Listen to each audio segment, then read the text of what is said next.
Colts here on the Ultimate Sports Network, where it's all Colts all day long and all night long. Except tonight, I have one of my work buddies with me. He is unfortunately a Dallas Cowboys fan. His name is Rob. Rob, go ahead and tell us a little about yourself. Well, video gamer, of course. Follow the Dallas Cowboys a lot.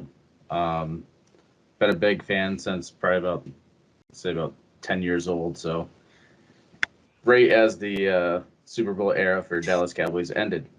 So, and now we're here. Yeah, we are here. Probably going to piss on the Cowboys a little bit, but we'll jump into that after. Sorry, I'll wipe them off. Yeah, I know. You'll go ahead and use that rag to clean them off. So basically right now, the Colts have been off for about 10 days after their thwomping of the New York Jets. It was 45-30. 45-30. It was 42-10 in the fourth quarter, and then obviously, they probably had their second string and third string out there because what's the point of having anybody good when you're up that much? But they still ended up giving up 20 points in the fourth quarter, which, I'm not going to complain about it. I would have liked to have had that 30-point victory, but that's all right. That was the end of the game.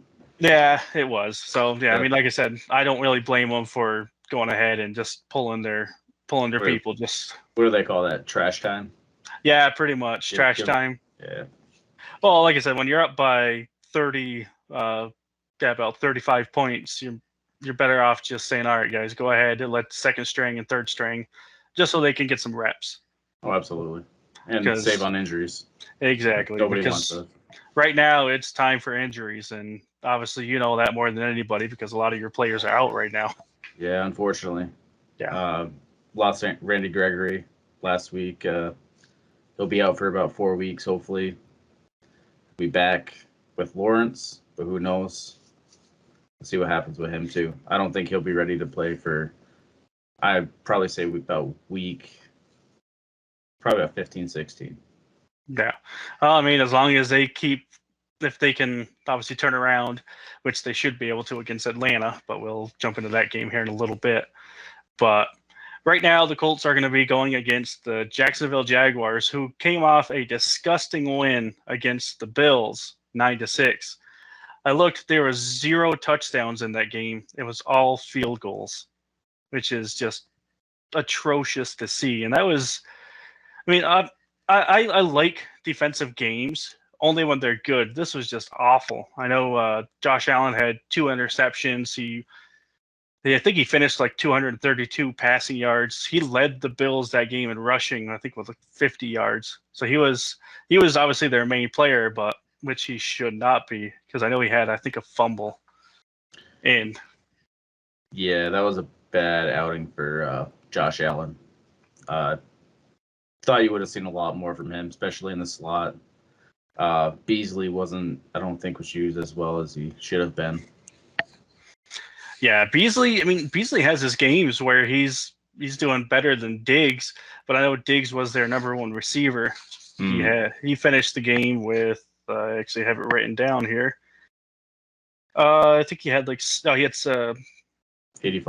Yeah, 85 yards. Yep, they're 85 yards. So yeah, but still, obviously they didn't have any touchdowns, which is just gross. But right. One of the funny parts, though, it was the first time Josh Allen went against Josh Allen. And Josh Allen picked off Josh Allen.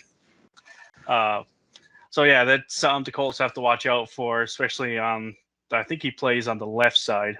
So, Quentin Nelson's obviously on the left side, but I know next to him, I think it's usually Chris Reed or Matt Pryor or whoever else they can plug and play in that position. So, they have to make sure to keep him in check, just so that way Wentz doesn't get hurt, which, as a Cowboys fan, Wentz is weak-ass ankles McGee. Hit him a couple of times and he's going to fold. Yep. I almost feel like it's time for him just to fold. That way we don't have to give up as many draft picks. But at the same point, though, if you bench him now, what are you saying to Wentz, really?